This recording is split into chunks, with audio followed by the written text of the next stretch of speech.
حاولي طبعا الكميه اللي انت جايباها تكفي عدد البيتزات اللي انت عاملاها.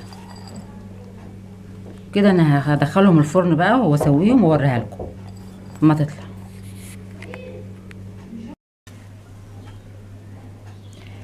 كده البيتزا بعد ما استوت، شايفين ما شاء الله طالعه جميله جدا وريحتها تحفه. ان شاء الله لو جربتوها وعملتوها تعجبكم. نقطعها بقى مع بعض. بسم الله الرحمن الرحيم.